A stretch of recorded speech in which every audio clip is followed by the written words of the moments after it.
So this is an interesting new project kind of thing, a Lego Saturn V rocket from the sort of ideas range. 1,969 pieces, referring of course to the year of the Apollo 11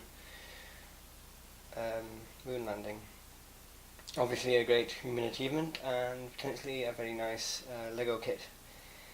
And as you can see, it's not too unrealistic, even though it's using Lego pieces, and it is, when complete, 1 meter high, including the launch escape tower rocket.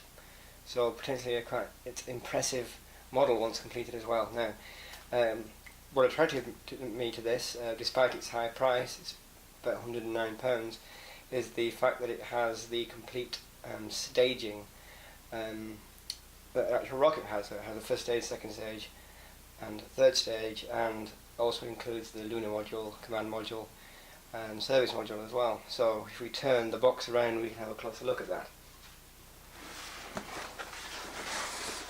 So the back of the box includes the diagram of the staging of the rocket. So we have the first stage, the second stage, and the third stage, which of course burned twice. The first time to reach low Earth orbit, and then once everything had been confirmed to be okay after an orbit or two of the Earth, it was actually burned for trans-lunar injection to move into towards the moon.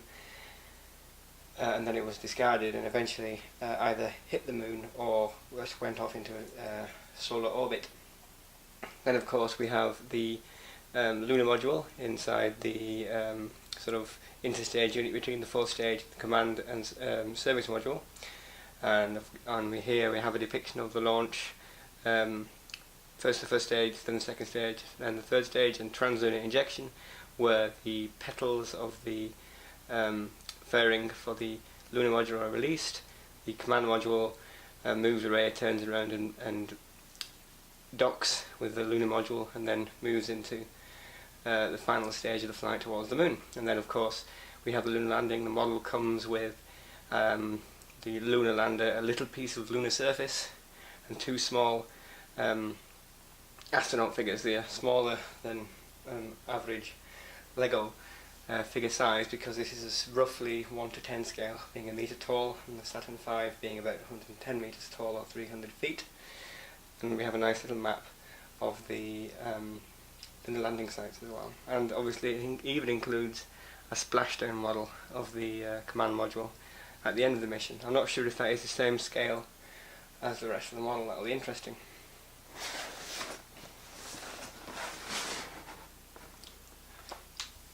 So obviously a very nice kit. I believe you can have it set up vertically, or it comes with stands for horizontal display. I've seen the actual Saturn V horizontally as they have it in Houston, and it's a very impressive sight. The scale of it is very impressive indeed, and the very thought that 3 men rode the rocket to the moon is a daunting, very impressive feat. So I've opened this. I've cut the tape and had a peep inside, but now I will have a proper look through. It's a typical sort of Lego box. It's a cardboard box full of plastic bags containing the Lego pieces, so let's have a look.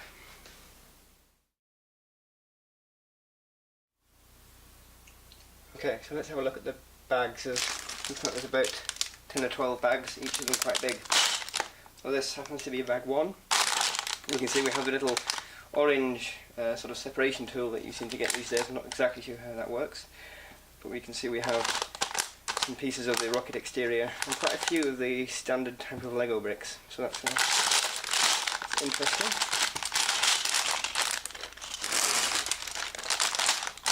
Oh, that's bag 2. The second bag happens to be bag 2 as well, and we can see that the letters of USA are already printed on the pieces.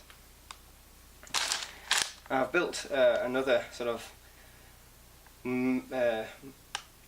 advanced Lego kit, in that case an oil platform, and really as long as it goes bag by bag it isn't very difficult, but it is time consuming, and simply because you have to find the smaller pieces within the bag, and it can take a while, although it does get quicker as you lose the pieces up and you spend less time trying to find each individual one.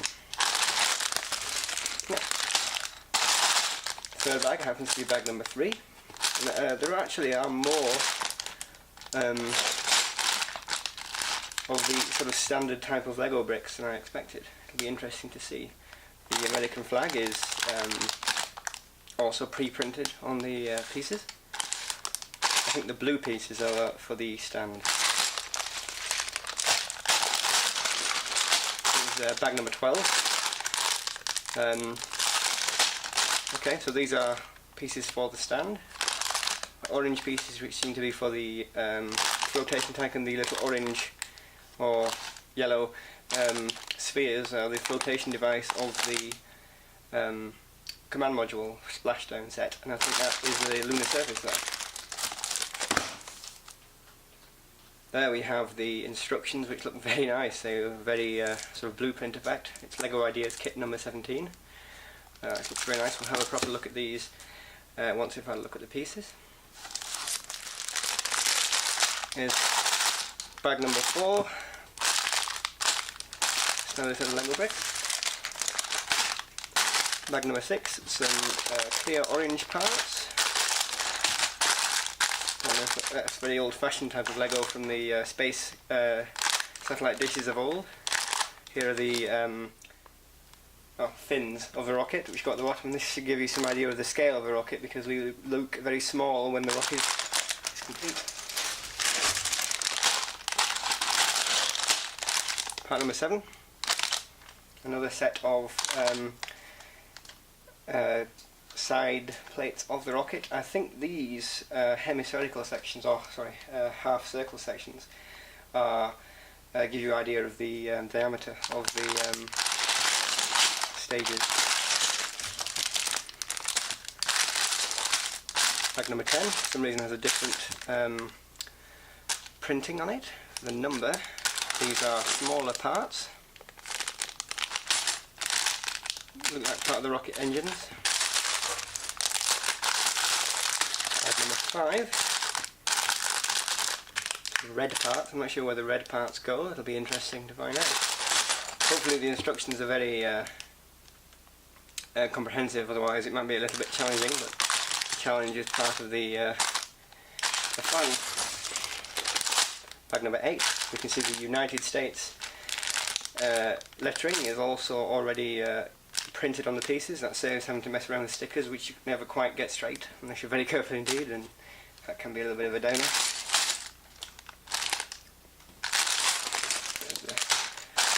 So the second to last bag, bag number 11, we have a green piece. Again, I'm not sure that will go. And lots of nice standard Lego pieces, lots of small ones. And this is the final bag, number 9.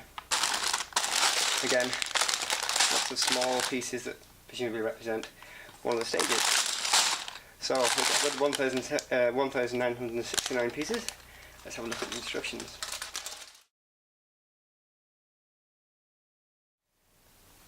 So as you can see, a nice blueprint effect. Let's have a look through.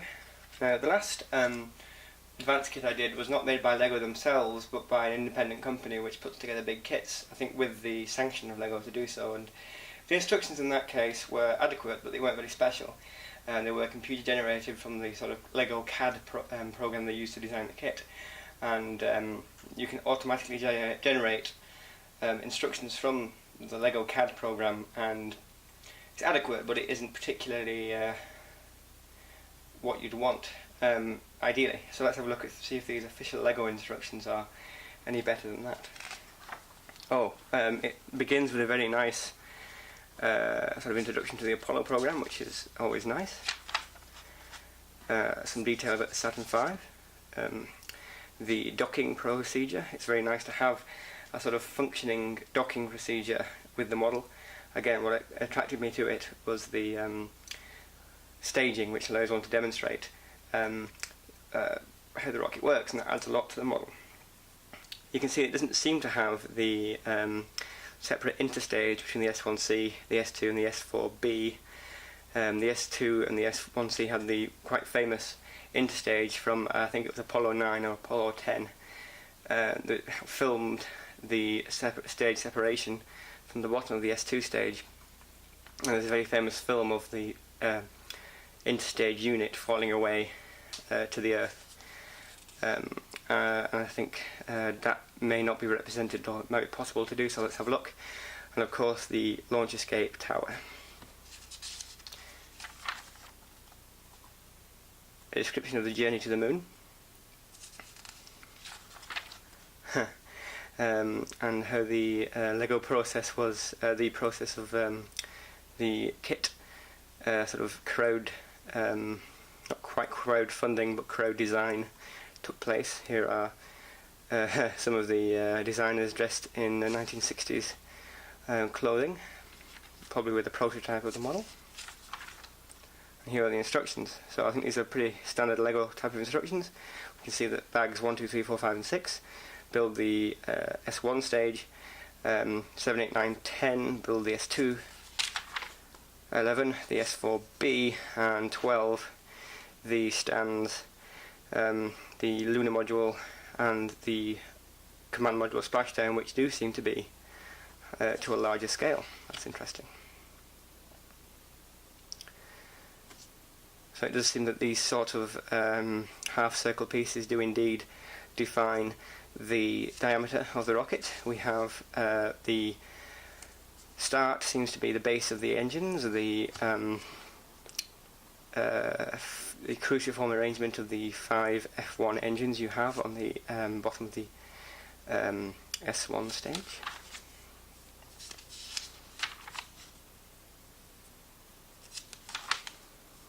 You see, it's quite, actually, looking at it, it's quite a complex kind of a build-up.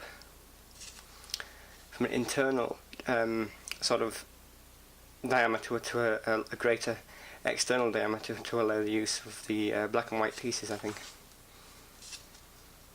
You have a representation of quite detailed internal components, it seems.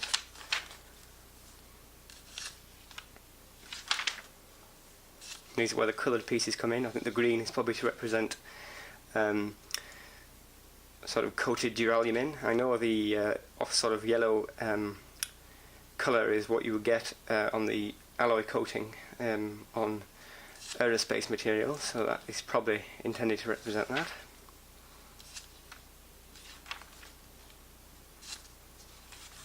So you get an idea of how it's built. You sort of have a core section and then panels for the outer diameter, which are both separately and attached. That's interesting, and it seems to build it very nicely.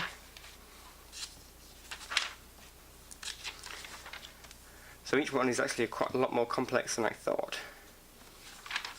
So I think what we have basically is a representation of the two different tanks within the first stage of the rocket. So we have the probably the liquid hydrogen tank and the liquid oxygen tank, which are, however, I think the S1 stage was not hydrogen but kerosene fueled for the fuel, and it had a liquid oxygen tank. And what we have here is a representation of the interstage between them, with the some of the control gear and valves in between. So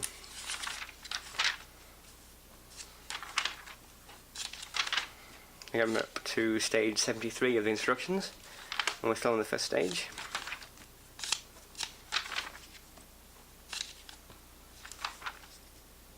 So we have external pipework being built from individual case sections.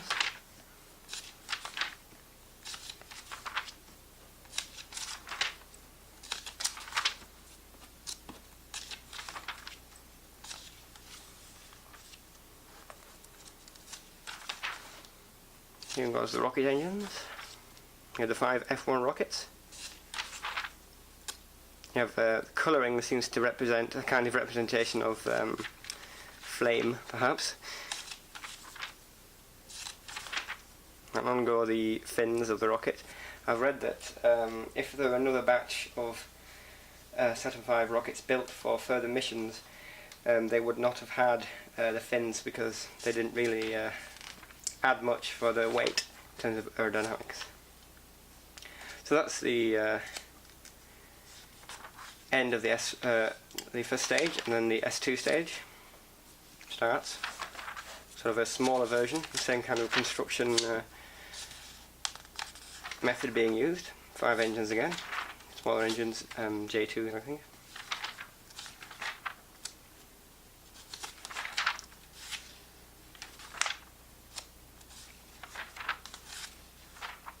I think this is potentially a representation of the computer. Although perhaps that was on the circular interstage unit that was discarded famously in the film. 211 stages so far. This looks like it's going to be a very challenging and rewarding build. So here we have the S2 stage complete, and we can unite it with the S1 stage. Yeah, that happens in stage 243.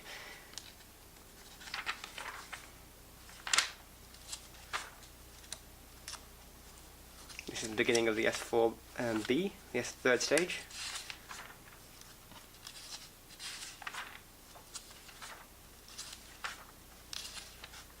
Again, this seems to be built as a core section with exterior panels built around it. This only had one engine, which of course could be restarted to allow the translunar injection. Then bag 12 is the final section with the fairing for the lunar module, the command module, service module and the launch escape tower. So I think we see that the service module and the command module are built from relatively few pieces, and the gantry for the launch escape tower is made of single sort of these hose pipe tap sort of pieces with a single kind of core for the tower and then a sleeve around it. And we have the fairing for the lunar module. Here we have the building of the lunar surface and the lunar module with the little single rocket motor underneath. 310 stages so far. And then that's the lunar module complete, and we have the two astronaut figures. In this case, the third one is an illustration, but because obviously there's only 2 men in the lunar module, and the representation of the American flag as well, and then the command module splashdown set. So these, the flotation sort of tube is represented as a kind of chain of pieces that you can wrap around in the sort of Lego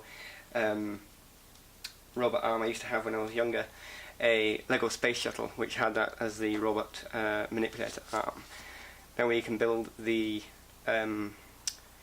gantry sections for a horizontal display and a representation of how it can be staged. The lunar module can be fitted within the fairing, which is nice, and then a parts list and the ideas website where you can do requests for different sets. And that is it. So all in all, it looks like a very comprehensive and should be a very rewarding build.